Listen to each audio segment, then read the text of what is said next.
Antonio Brown and Ben Roethlisberger made beautiful magic together as the league's most dynamic aerial connection for upwards of a half-decade. Then, all of a sudden, the two Canton-bound superstars just couldn't play nice. This is the inexplicably stupid history of their beef. The Pittsburgh Steelers drafted Ben Roethlisberger 11th overall in 2004, and he provided immediate dividends, taking over as starting quarterback in Week 3 of his rookie season and setting an NFL record by winning each of his first 14 career starts and guiding his squad to the AFC Championship game. He won Super Bowl Extra Large for an encore, becoming the only quarterback to ever hoist the Lombardi Trophy before blowing out 24 candles. In the ensuing years, he'd break every meaningful franchise passing record, get a 9-figure contract extension, and win another Super Bowl in February 2009. He was an established, bona fide superstar going into his 7th season in 2010 when the Steelers used a 6th-round pick on a little-known wide receiver out of Central Michigan named Antonio Brown. By year 2, he'd burst on the scene, teaming with Mike Wallace to form one of the league's top receiving duos, leading to a lucrative 5-year extension after just his 2nd season. Once Wallace left for Miami in 2013, Brown and Ben set fire to the entire NFL, and by the time the dust settled on the 2016 season, Brown had posted the most prolific 4-year receiving stretch in the history of the game. That led to another big money extension ahead of the 2017 season, which definitely seemed to cement his status as a Steeler for life. The first few games that year were business as usual, but then came a Week 4 trip to Baltimore, when Brown broke wide open for what would have been a huge 3rd down play, only for Big Ben to never even look his way. Brown threw a temper tantrum, taking his frustration out on this poor cooler. Then a couple days later, when Ben was making his weekly radio appearance, he threw his wideout under the bus for creating a needless distraction, explaining that it's not like I intentionally didn't throw it to him. I was doing what my reads tell me to do. I don't even want to say I made a mistake because I was reading the side I was supposed to read. It's just unfortunate that it happened, and it's unfortunate that he acted and reacted that way. You see, over the years, Roethlisberger has consistently gone on the radio and aired team dirty laundry on a public platform, and it's pissed off a whole bunch of his wideouts.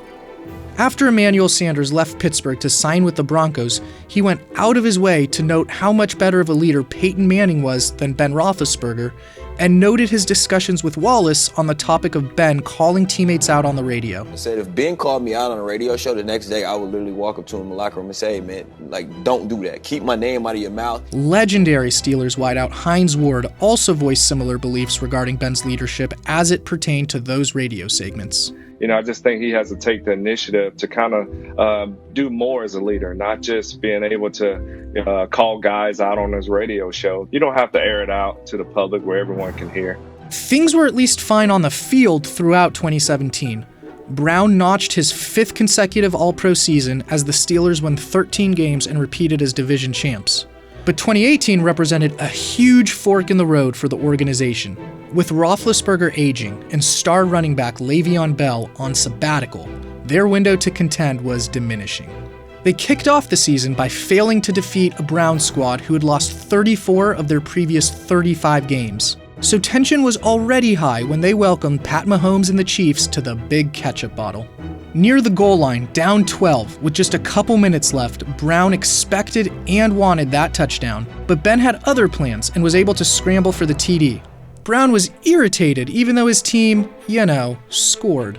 They'd ultimately come up short, and about an hour and a half following the game, a tweet from a former team PR employee threw gas on the fire when he intimated that Brown's massive success was simply and exclusively due to the presence of the 2-time Super Bowl champ delivering him all those balls. Brown responded with his first public acknowledgement to the world of his discontent in Western Pennsylvania. He'd delete that tweet, but this is the internet where nothing is forever. No putting that toothpaste back in the tube. Roethlisberger tried to downplay the situation, showering Brown with praise and writing any antics off as a byproduct of his passion and burning desire to win. They looked to put this behind them, and the team rebounded, with a 6-game winning streak providing a comfortable cushion in the AFC North, leading into a Week 12 game in Denver. The Steelers were down a touchdown with just a minute left, But this Roethlisberger scramble set them up with a 1st and goal on the doorstep of the goal line in what should have led to a game-tying score. Instead, when Ben looked Brown's way on this 3rd down, his toss was plucked out of the air by D-lineman Shelby Harris. As he's wont to do, Ben took to the radio to publicly broadcast his blame of the wideout, and while he was at it, voiced his belief that they should have just thrown 4 straight times to Juju Smith-Schuster. Brown shrugged it off as constructive criticism that he wasn't taking personally, while Ben spoke to the media in front of his locker and dug in on his stance, defending his unorthodox and antagonizing methods. You have to know how to motivate different guys in different ways, and I think that's part of being a leader, being a captain. Sometimes you have to be honest with them, and so I think that I've earned the right to be able to do that with as long as I've been here. Everything was falling apart, and it showed on the field. After that painful loss in Denver, the Steelers dropped 3 of their next 4, putting themselves on the ropes and their playoff chances, which looked like a certainty a month earlier, on life support. Then all hell broke loose, starting with the Wednesday leading up to that final game of the 2018 season. Former NFL wide receiver James Jones reported on NFL Network that Roethlisberger would consistently agitate Brown, and it reached a boiling point when Brown allegedly ran the wrong route in a walkthrough practice, and Ben demanded they replace him with someone else. An irate Brown then chucked the ball at Roethlisberger before storming out of practice. Hashing things out would also be tricky with the apparent lack of trust and respect Brown had for his signal caller. While head coach Mike Tomlin tried to excuse Brown's absence by making up a phony knee injury, there was no keeping a lid on this brewing circus. Brown would go completely AWOL ahead of their biggest game of the season, skipping the entire week of practice, including a Saturday walkthrough and their team meeting that night.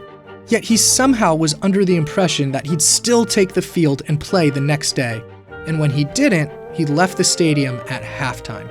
They wound up missing the playoffs despite losing only 2 of their first 10 games, just the 4th time that's been done since the NFL's 1978 expansion to a 16-game regular season.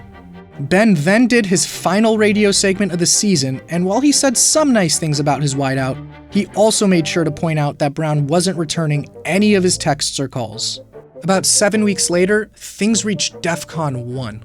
See, Ben Roethlisberger had been accused of committing sexual assault both in 2008 as well as in 2010. And in mid-February, Brown had liked a pair of tweets that alluded to Ben getting away with these despicable allegations.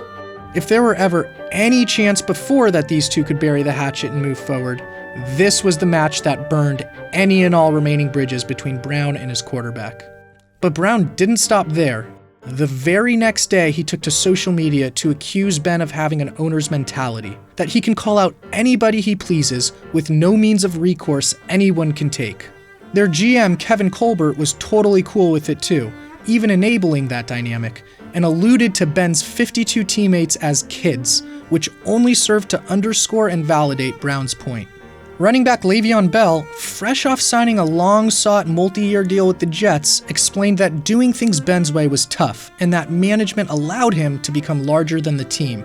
The final straw came with the March 1st airing of an episode of The Shop, a talk show produced by LeBron James, in which Brown executed a rapid-fire verbal assault on Ben. You know, oh yeah, the good dude called me out, we lose a game. He like, damn, AB should have ran the better route. Why would Ben do that? That's the type of guy he is. He feel like he the owner. Bro, you threw this shit to the D-line, man. How the I'm gonna run the better route? You need to give me a better ball. The very next day, an interview with ESPN's Jeff Darlington aired in which he went in some more on Ben and their relationship. I would have liked for me and Ben to be cool, you know what I mean? I thought we was cool, but when I think, I've been in his house one time, he been in my house one time, you know what I mean? We don't work out in the off season. It's like, yo, if we really want to win, you think that's winning? That's not winning. That's not winning culture. For Roethlisberger, the man who was never bashful about speaking his mind and sparking controversy on the radio, had pretty much gone totally silent, with nothing left to do but sit and wait for the end to come. And he didn't have to wait long. A week later, Brown's wish for a divorce from Ben and the Steelers was granted when they flipped him to the Raiders.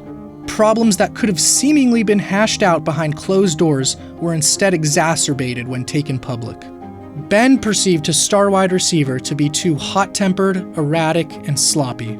Brown thought the 2 rings won by his star quarterback somehow managed to make his head even bigger, and felt slighted by a lack of respect from his QB while resenting the deference the organization showed to Ben.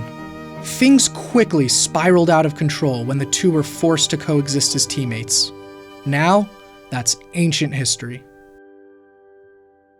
Brown hasn't let his exit from Pittsburgh diminish any hard feelings, whether toward his old quarterback, GM, or even fellow wideout Juju Smith-Schuster. Anyway, click here for more QB wide receiver beef, and while you're at it, check out the entire menu of exquisitely procured beef.